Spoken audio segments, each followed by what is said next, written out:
नमस्कार दोस्तों, स्वागत है आप सभी का आपके अपने परिवार स्टडी शाला 2.0 में। और दोस्तों आज की क्लास में हम लोग देखने वाले हैं संविधान, और ये संविधान की आपकी तीसरी क्लास है जो काफी दिनों से रुकी हुई थी, लेकिन अब ये क्लास आपकी कंटिन्यू होगी। ठीक है, तो जितनी भी क्लासेस चल रही थी वो क्लासेज अब ऐसे ही चलती रहेंगी अंतराल पे, जैसा कि मैंने आपको बताया भी था। आप देखिए दोस्तों, आज की क्लास में हम लोग पढ़ने वाले हैं संविधान की अनुसूचियां। ठीक है, तो ये तीसरी क्लास में हम लोग संविधान की अनुसूचियां पढ़ने वाले हैं। इससे पहले हम लोगों ने 2 क्लासेज में काफी कुछ कर लिया है। ठीक है, तो उसे आप लोग जा करके डिस्क्रिप्शन बॉक्स में वहां पर आपको प्लेलिस्ट का लिंक भी दिया रहेगा, वहां से आप देख सकते हैं, या तो आप चले जाइए चैनल पर प्लेलिस्ट में, वहां से आप जरूर देख लीजिए, क्योंकि उन 2 क्लासेज में आपको बहुत ही बेहतरीन कंटेंट दिए गए हैं। ठीक है, उसी तरीके से ये अब की वाली भी क्लास होने वाली है। देखिए, आज की क्लास शुरू करने से पहले मैं आप लोगों से कुछ रिवीजन के क्वेश्चंस कर लेता हूं, तो उसका आंसर आपको कमेंट बॉक्स में जाकर के लिखना होगा। ठीक है, सबसे पहला आपका क्वेश्चन होगा कि राष्ट्रगान को संविधान सभा के द्वारा कब अपनाया गया।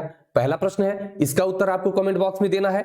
दूसरा आपका क्वेश्चन है कि जो समवर्ती सूची है वो किस देश से ली गई है संविधान में। ठीक है, और आपका तीसरा जो क्वेश्चन होगा कि संविधान की प्रस्तावना में कितनी बार संशोधन किया गया है, और वो भी आप लिखेंगे कि जो संशोधन किया गया है कब किया गया है, क्या क्या उसमें जोड़ा गया है। ठीक है, 3 क्वेश्चंस आपको जाकर के कमेंट बॉक्स में आपको टाइप कर देने इनके आंसर, उसके बाद आप क्लास को कंटिन्यू करिए। यही क्लास रोकिए, जाकर के आंसर टाइप करिए, या आप अपने पास कॉपी पेन रखिए और इसका आंसर लिखिए, दिमाग में दोहराइए, फिर क्लास को आगे कंटिन्यू करिएगा। ठीक है, तो चलिए अब हम लोग आज की क्लास में दोस्तों क्या देखने वाले हैं। देखिए, आज की क्लास में हम लोग कवर करेंगे अनुसूची, और अनुसूची को हम लोग थोड़ा अच्छे से पढ़ेंगे, कम समय में ज्यादा चीजें हम लोग कवर करने वाले हैं। देखिए, अनुसूची मैंने बताया था कि मैं आपको हैंड रिटन नोट्स के माध्यम से पढ़ाऊंगा, तो ये उसी क्रम में जो है मैं आपको पढ़ा रहा हूं। देखिए, सबसे पहले उम्मीद करता हूं कि ये आपको एकदम क्लियर दिख भी रहा होगा। ठीक है, नहीं तो आप इसे थोड़ा सा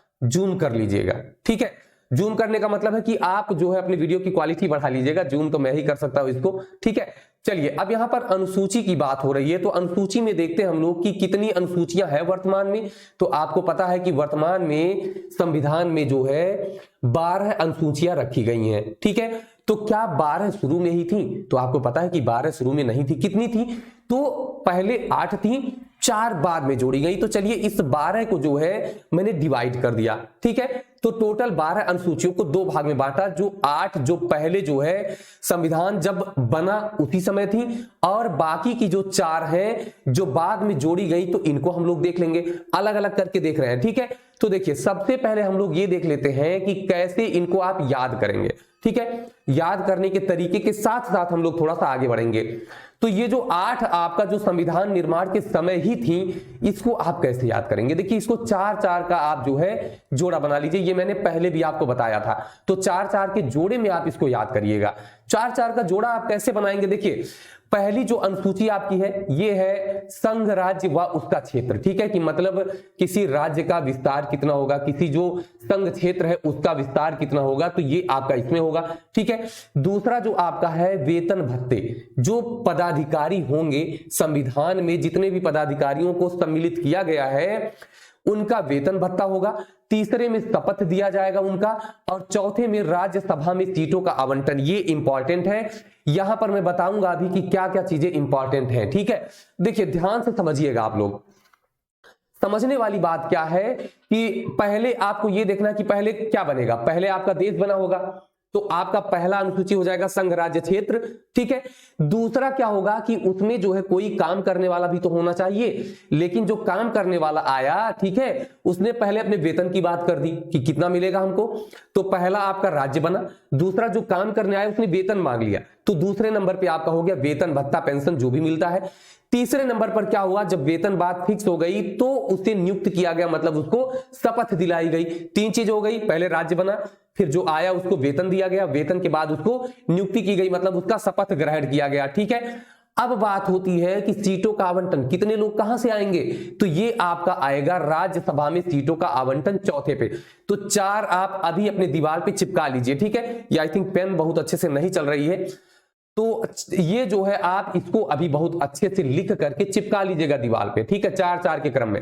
5वें पे आ जाइए आप। 5वां जो है आपका SC ST का प्रशासन है। ठीक है, SC ST का प्रशासन मतलब अनुसूचित जाति और अनुसूचित जनजाति के जो क्षेत्र हैं उनका प्रशासन इसमें दिया गया है। ठीक है, इसमें कितने स्टेट्स आते हैं मैं बात करूं तो इसमें 10 स्टेट्स आते हैं, तो ये भी आप ध्यान में रखेंगे।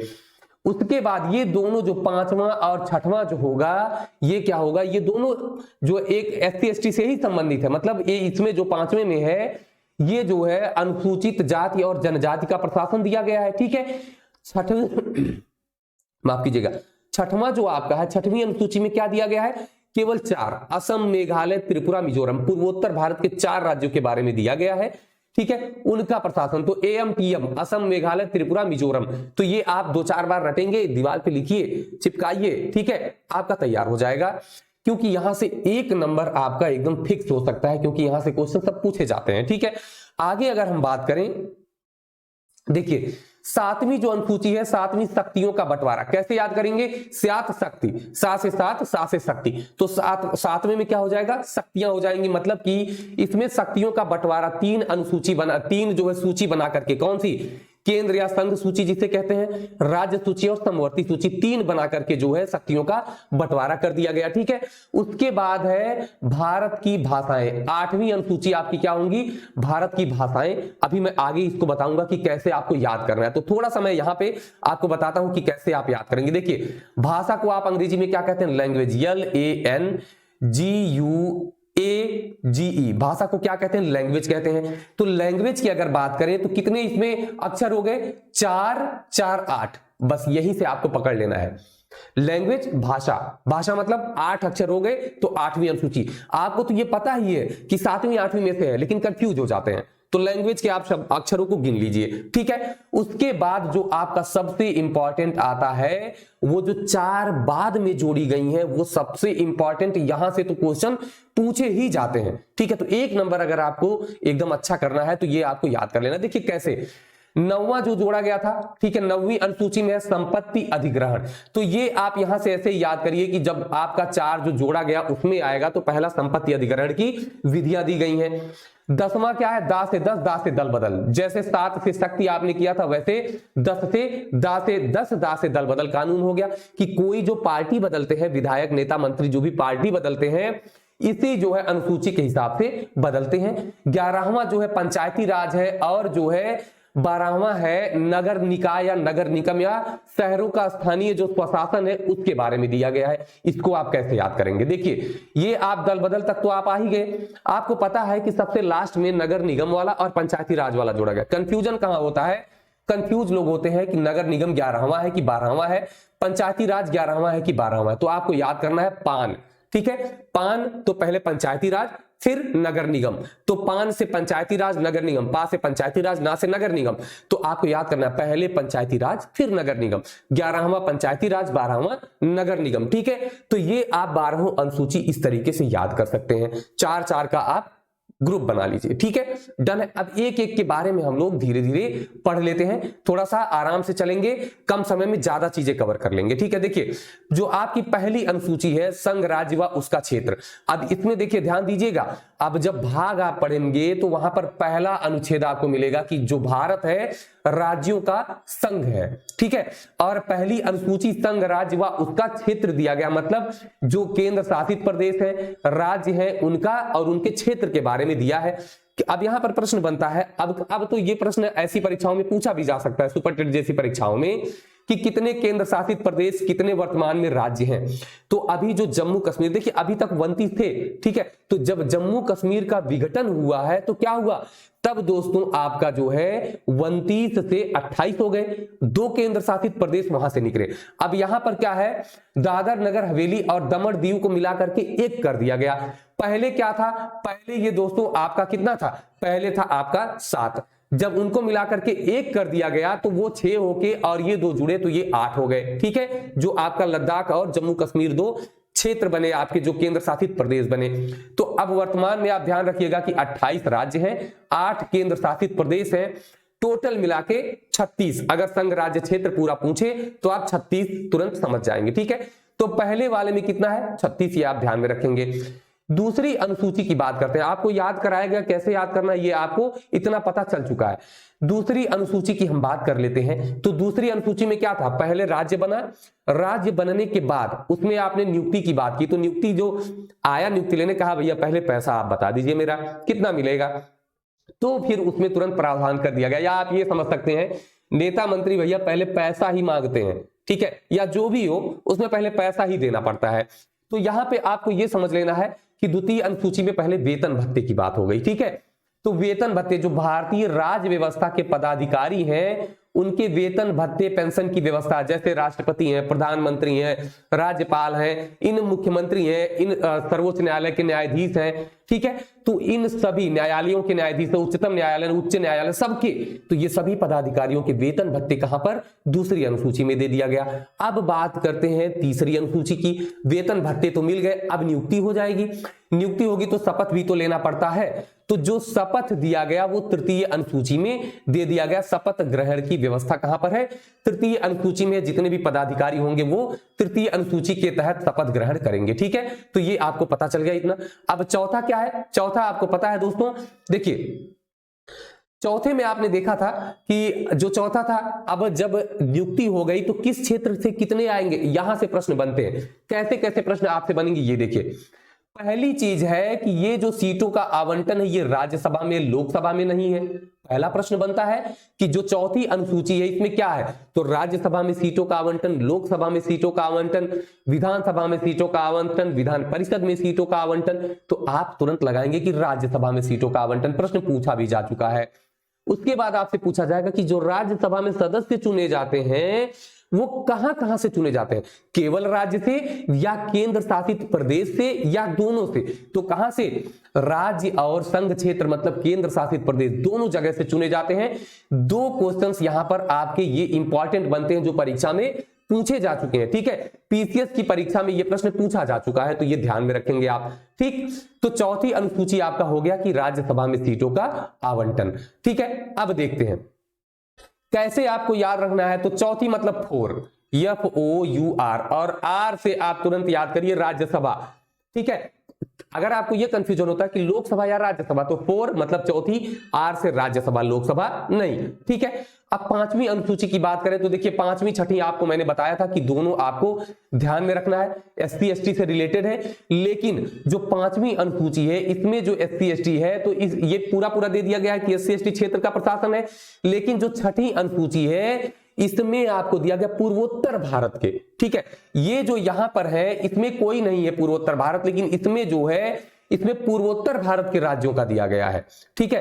कौन कौन से हैं, तो देखिए पूर्वोत्तर भारत के 4 राज्य हैं जिनके जनजातीय क्षेत्रों का प्रशासन यहां पर दिया गया है। कौन कौन से हैं, असम, मेघालय, त्रिपुरा, मिजोरम, जिसे आप AMTM के नाम से मैंने पहले ही बता दिया कि याद कर लीजिएगा, ठीक है। यहां से भी प्रश्न आपसे पूछे जाएंगे कि ये चारों राज्य पूछ लेगा कौन कौन से नहीं आते हैं छठी अनुसूची में, तो आपको तुरंत बताना रहेगा कि कौन कौन से नहीं आते हैं, ठीक है। तो मतलब कि इसमें आपको 3 दे देगा, एक कोई दूसरा, जैसे मान लीजिए कोई अदर स्टेट का नाम इसमें डाल दिया तो आप वहीं पे कंफ्यूज होने लगेंगे। तो ये आप ध्यान में रखेंगे, ठीक है। अब देख लेते हैं 7वीं अनुसूची। तो 7 मैंने कहा था 7 मतलब शक्ति, तो 7वीं अनुसूची में शक्तियों का बंटवारा किया गया, ठीक है। तो आपको पता है 7वीं अनुसूची, 7 से आप शक्ति तुरंत लगाएंगे, ठीक है। 7 क्या, शक्ति। तो आपको ये तुरंत, आज पेन में पता नहीं क्या प्रॉब्लम है, ठीक है। तो ये आप ध्यान में रखेंगे। अब यहां पर देख लेते हैं कि जो शक्तियों का बंटवारा किया गया है कैसे कैसे किया गया है। तो इसको 3 सूची में बांटा गया है। कितनी सूचियों में, 3 सूची में बांटा गया है। एक है केंद्र सूची या इसे ही संघ सूची कहा जाता है, एक है राज्य सूची, दूसरी और तीसरी है आपकी समवर्ती सूची। देखिए केंद्र सूची के जितने भी विषय आते हैं, अब यहां पर मैंने विषय नहीं बताए हैं, ठीक है। किसी अलग टॉपिक पे हम जब इन विषयों को केवल देखेंगे तो उसमें मैं बता दूंगा कि कौन कौन से इंपॉर्टेंट विषय किस सूची में आते हैं, क्योंकि कभी कभी ये विषय भी पूछ लेता है कि किस सूची में कौन सा विषय आता है, ठीक है। तो इसको 2 से 5 मिनट की वीडियो में एक विषय मैं बना करके दे दूंगा, उसे आप पढ़ लीजिएगा। देखिए यहां पर क्या है, केंद्र सूची, जो भी केंद्र सूची के विषय होंगे उस पर केवल और केवल केंद्र सरकार ही कानून बना सकती है, ठीक है। तो ये ध्यान में रखेंगे। पहले इसमें 97 विषय थे, अब 3 और जोड़ के इसे कितना, वर्तमान में टोटल इसमें 100 विषय हैं जिस पर केंद्र सरकार ही केवल कानून बना सकती है। राज्य सूची की बात आती है तो राज्य सूची जो होता है उस पर राज्य कानून बनाता है, ठीक है। लेकिन कभी कभी ऐसा होता है कि जब आपात की परिस्थिति आ जाती है, ऐसी कोई स्थिति आती है तो केंद्र अगर कानून बना देता है तो वो भी मान्य किया जाता है, ठीक है। तो आप केवल इतना जानिए कि राज्य सूची में क्या होता है, राज्य कानून बनाता है। इसमें पहले 66 विषय थे, लेकिन क्या किया गया, इसमें से 5 विषय को निकाल लिया गया। कब? 42वां संविधान संशोधन में। कब किया गया था दोस्तों? 42वें संविधान संशोधन में से इसमें से 5 विषय जो है उनको बाहर कर दिया गया था, ठीक है। अब आपको पता है कि 42वां संविधान संशोधन जो है कब हुआ था? ये हुआ था 1976 में। कब हुआ था दोस्तों? 1976 में 42वां संविधान संशोधन हुआ था। इसी में एक बार केवल क्या किया गया था, प्रस्तावना में भी संशोधन किया गया था, तो ये भी आपको पता ही होगा, ठीक है। तो इतनी सारी चीजें आप यहां से ध्यान रखेंगे। फिर समवर्ती सूची की बात करें, इसमें वो विषय रखे जाते हैं जिसमें केंद्र और राज्य दोनों कानून बना सकते हैं। कौन कौन? केंद्र और राज्य दोनों कानून बना सकते हैं, लेकिन अगर एक ही विषय पर राज्य और केंद्र ने दोनों ने बना दिया तो जो केंद्र वाला होता है कानून वही मान्य होता है, तो ये भी ध्यान रखेंगे। अब देखिए, जो यहां से 66 में से 5 विषय निकाले गए, उन 5 को ला करके यहां समवर्ती में जोड़ दिया गया। समवर्ती में जोड़ दिया गया मतलब पहले ये 47 था, अब ये कितना हो गया? 52 हो गया, तो ये भी आप ध्यान में रखेंगे। समवर्ती सूची कहां से ली गई है? तो आपको पता है कि समवर्ती सूची ऑस्ट्रेलिया से ली गई है, ये भी आप ध्यान में रखेंगे। तो ये आपके शक्तियों का बंटवारा वाला हो गया। और दोस्तों 42वें संविधान संशोधन में ये जो 5 जोड़े गए समवर्ती सूची में, इसमें एक आपका था शिक्षा भी था। क्या था? शिक्षा भी था। शिक्षा 42वां संविधान संशोधन 1976 में समवर्ती सूची का विषय बना, तो ये भी आप ध्यान में रखेंगे, ठीक है। डन है। चलिए अब हम लोग देखते हैं 8वीं अनुसूची। और 8वीं को मैंने बताया कि आपको पता है कि लैंग्वेज 7 या 8 में है, लेकिन किसमें है? तो आप सीधे सीधे लिखिए लैंग्वेज, और लैंग्वेज के 4 4 8 आप जोड़ लीजिए। कितने अक्षर हो गए? 8 अक्षर हो गए लैंग्वेज के, ठीक है। तो ये आपको एकदम अच्छे से याद हो जाएगा। अब 8वीं अनुसूची में देखिए भारतीय भाषाओं के बारे में दिया गया है। कितनी भारतीय भाषाएं हैं? तो वर्तमान में 22 भारतीय भाषाएं हैं। क्या उस समय भी 22 भाषाएं थी जब संविधान बन रहा था? नहीं। तो उस समय इसको हम 22 को 2 भागों में बांट लेते हैं, एक 14 का, एक 8 वाला। तो 14 जो थे वो संविधान निर्माण के समय भाषाएं थी, और 8 भाषाएं बाद में जोड़ी गई। ये मैंने आपको हिंदी की क्लास में बहुत अच्छे से पढ़ाया है, वहां की क्लास में भी आपका ये क्लियर हो गया होगा, यहां भी आपका क्लियर ही हो जाएगा।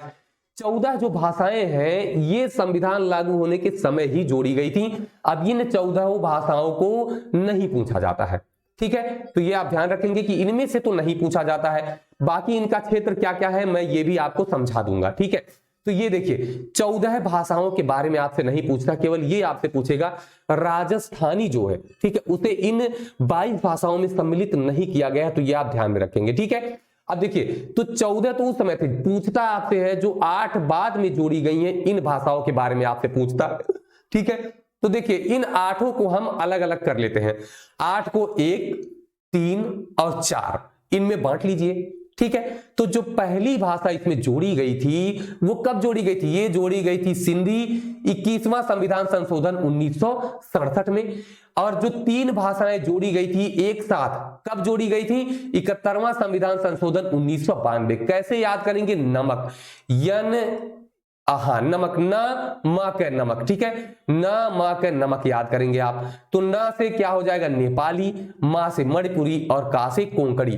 कब जोड़े गए? तो 71वां संविधान संशोधन 1992 में जोड़ा गया, ठीक है। उसके बाद बात करें कि चौथा जो 4 भाषाएं जोड़ी गई फिर तीसरी बार संशोधन करके, कौन कौन सी थी? तो ये थी बोडो, डोंगरी, मैथिली और संथाली। तो ये 4 जोड़ी गई एकदम लास्ट में, ठीक है। तो ये आप ध्यान में रखेंगे कि 92वां संविधान संशोधन 2003 में जोड़ी गई। कब? 2003। याद कैसे करना है ये समझिए। देखिए जो सिंधी जोड़ी गई ये आपके 21वें संविधान संशोधन में जोड़ी गई। उसके बाद नेपाली, मणिपुरी, कोंकणी मतलब नमक जो जोड़ी गई वो 71वें संविधान संशोधन। अब 21 और 71 आप जोड़ेंगे तो होगा 92, मतलब जो तीसरा संशोधन है वो कौन सा है? 92वां संविधान संशोधन है। तो ये आप इस तरीके से अंदाजा थोड़ा सा लगा सकते हैं, ठीक है। डन है ना। तो ये आप ध्यान में रखेंगे। आगे जो है बाकी इसमें और कुछ ऐसा आप ट्रिक लगा नहीं सकते, ठीक है। तो 21वां 71वां तो दोनों मिलाएंगे 92वां, तो 21 71 और 92, तो ये आप ध्यान में रखेंगे कि 21 71 92। अब आप कहेंगे 21 से 71 कैसे आए, तो आप समझ लीजिए कि पहले संशोधन के बाद 50 साल लग गया संशोधन होने में, ठीक है। तो 21 और 50 जो है संशोधन बीच में हो चुके थे, 50 साल नहीं 50 संशोधन हो चुके थे। 21 से 71 तक आने में 50 साल, ठीक है। तो ये 50 मतलब संशोधन हो चुके, साल नहीं संशोधन आप समझिए, ठीक है। तो ये 21 से 71 आएंगे, 71 से दोनों जोड़ लीजिए, 21 71 92। पहले में 1 सिंधी, दूसरे में 3 नमक और चौथे में 4 बोडो डोगरी मैथिली संथाली। बार बार ऐसे पढ़िए तो आपको ये चीज एकदम क्लियर हो जाएगी, ठीक है। डन है ना। चलिए 67 92 2003, ये आपको थोड़ा बहुत तो रटना ही पड़ेगा क्योंकि इतना ज्यादा आपको ट्रिक नहीं बताई जा सकती। अगला आपका 9वीं अनुसूची क्या आ जाएगी कि 9वीं अनुसूची में है, यहीं से आपका और जो है इंपॉर्टेंट बढ़ने लगता है। कैसे, ये समझिए। 9वीं अनुसूची को संशोधित करके जोड़ा गया, मतलब संशोधन के माध्यम से जोड़ा गया, क्योंकि 8 ही अनुसूचियां थी पहले।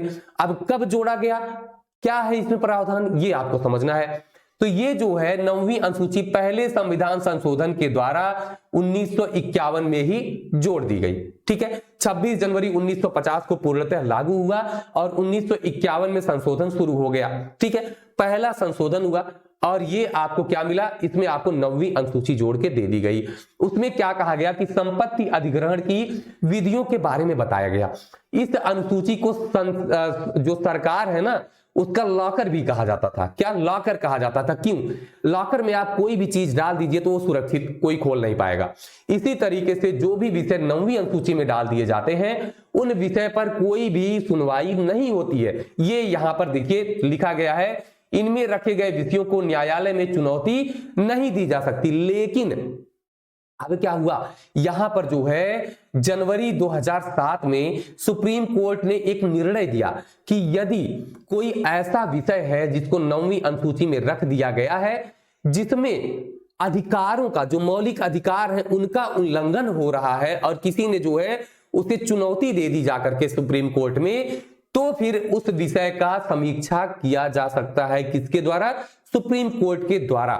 मतलब 2007 के बाद से क्या हुआ है, इस 9वीं अनुसूची की भी समीक्षा की जा सकती है सुप्रीम कोर्ट के माध्यम से। तो आप 9वीं अनुसूची याद करेंगे, सरकार का लॉकर है, पहले संविधान संशोधन के द्वारा जोड़ा गया, 1951 में जोड़ा गया है। और क्या है, संपत्ति अधिग्रहण की विधियां जो है इसमें बताई गई हैं। ये सरकार का लॉकर के तरीके से काम करता है, लेकिन 2007 से जो है इसको भी अब देखा जा सकता है, समीक्षा की जा सकती है। अगला आपका 10वीं अनुसूची दल बदल, दा से 10वीं, दा से दल बदल, ठीक है। आप बार बार इसको रिवाइज करिए, ना याद हो तो बताइएगा, आपको पक्का याद हो जाएगा। दल बदल मैंने बताया, ठीक है।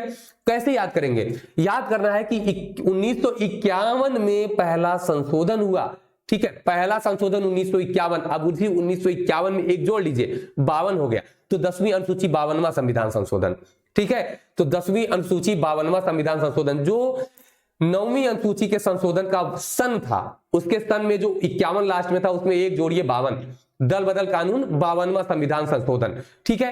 तो 52वां संविधान संशोधन 1985 के तहत जोड़ा गया। कोई जो भी नेता मंत्री हैं वो अपना दल बदलते हैं कि एक दल से दूसरे दल में जाते हैं, वो जो है इसी कानून के, इसी अनुसूची के तहत कर सकते हैं। तो ये आपका दल बदल कानून 1985 52वां संविधान संशोधन इंपॉर्टेंट है, ये परीक्षा में पूछा गया है तो याद रखेंगे, ठीक है। अब मोस्ट इंपॉर्टेंट जो बार बार पूछे जाते हैं आपसे परीक्षा में, तो ये दोनों अनुसूचियां हैं, ठीक है। तो मैं इसको जो है पंचायती राज तो मैं अलग से आपको पढ़ाऊंगा ही, वहीं पर आपको ये नगर निगम भी पढ़ाऊंगा और अच्छे से कि कितना कितना उसमें भागीदारी किसकी किसकी बनती है, क्या चीजें हैं, ठीक है। लेकिन यहां पर एक झलक हम लोग देखते हैं अनुसूची में। तो 11वीं अनुसूची मैंने बताया, 11वीं 12वीं पान, पहले पंचायती राज फिर नगर निगम। तो पान पंचायती राज, पंचायती राज कब जोड़ा गया? 73वां संविधान संशोधन 1993 में जोड़ा गया। ये संशोधन 92 में ही हुआ लेकिन लागू हुआ था 93 में। तो आपको हर जगह 93 ही पढ़ने को मिलता होगा, ठीक है। तो ये 73वां संविधान संशोधन, ये 73वें से, और ये वाला 12वीं अनुसूची 74वें से।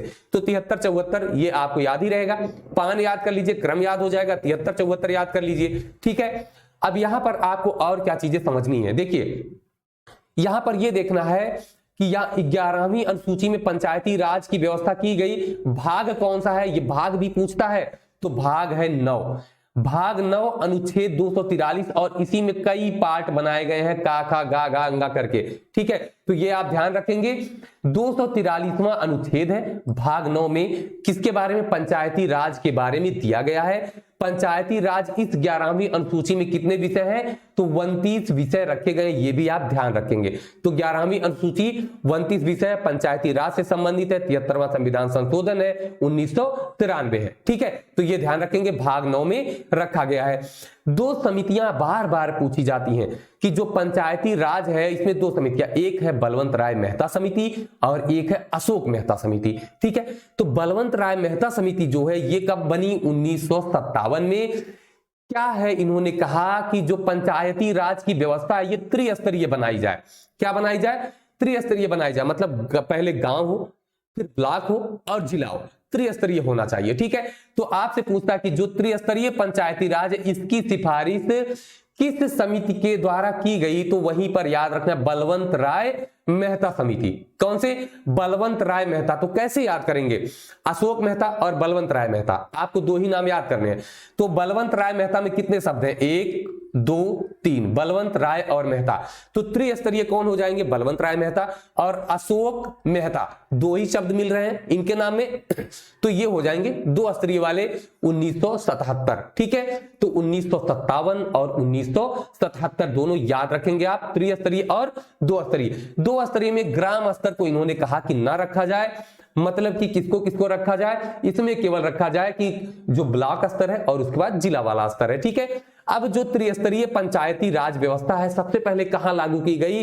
तो याद करिए, वो तो याद ही होगा, 2 अक्टूबर 1962 राजस्थान के नागौर जिले में पंडित जवाहरलाल नेहरू जी के द्वारा इसे लागू किया गया। देखिए 57 में ये समिति बनी, 62 में पहली बार राजस्थान के नागौर जिले में लागू किया गया, 2 अक्टूबर गांधी जयंती के अवसर पर। ठीक है, उसके बाद अगर दूसरी बार बात करें कहां पर, तो यही 9 दिन बाद 11 अक्टूबर 1962 को ही लागू किया गया। कहां पर? आंध्र प्रदेश में लागू किया गया, ये भी याद रखेंगे आप। ठीक है, तो ये दोनों जगहों पर जवाहरलाल नेहरू जी ने इसे लागू कराया था, ये बलवंत राय मेहता समिति वाला जो था। ठीक है, त्रिस्तरीय पंचायती राज। तो इतनी सारी चीजें आपको 11वीं अनुसूची से याद ही कर लेना है। ठीक है, विषय आपको याद करना है, कितने विषय? 29 विषय है। 73वां संविधान संशोधन 1993, भाग 9 अनुच्छेद 243, बलवंत राय मेहता त्रिस्तरीय, अशोक मेहता द्विस्तरीय। कहां लागू किया गया त्रिस्तरीय वाला? तो 2 अक्टूबर 1962 को नागौर के, राजस्थान के नागौर जिले में। दूसरी बार कहां पर? तो 9 दिन बाद ही कहां पर? आंध्र प्रदेश में लागू कर दिया गया था। ठीक है, अब हम 12वीं अनुसूची की बात कर लेते हैं। देखिए 12वीं अनुसूची में क्या है? तो नगर निगम। ठीक है, नगर निगम 74वां संविधान संशोधन 1993, एकदम आराम से, कोई चीज नहीं, कोई झंझट नहीं। क्या है? कितने विषय? 18 विषय। ऊपर कितने विषय थे? 29 विषय थे। ठीक है, तो पंचायती राज में 29, 12वीं अनुसूची नगर निगम में 18 विषय है। अब यहां पर क्या क्या दिया गया है? तो देखिए 74वां संविधान संशोधन 1993, भाग आपसे ये पूछा है, कई बार पूछा गया, तो भाग याद रखना है, जो नगर निगम वाला है भाग 9 का में रखा गया है। ठीक है, तो वो 9 में था, भाग 9 में था पंचायती राज, और ये है भाग 9 का में है 12वीं अनुसूची नगर निगम। ठीक है, 18 विषय, 74वां संविधान संशोधन 1993, 73 74 पान, आपको ये सारी चीजें एकदम समझ में आ गई होंगी। ठीक है, इतना जो है आपका अनुसूची पूरा इसमें कवर हो गया है। अब अनुसूची से एक भी क्वेश्चन जहां तक कि मुझे जानकारी है कि इससे बाहर आपकी परीक्षा में नहीं जाएगा। ठीक है, तो उम्मीद करता हूं कि ये क्लास आपको पसंद आएगी। फिर मिलेंगे दोस्तों, तब तक के लिए नमस्कार, धन्यवाद, जय हिंद।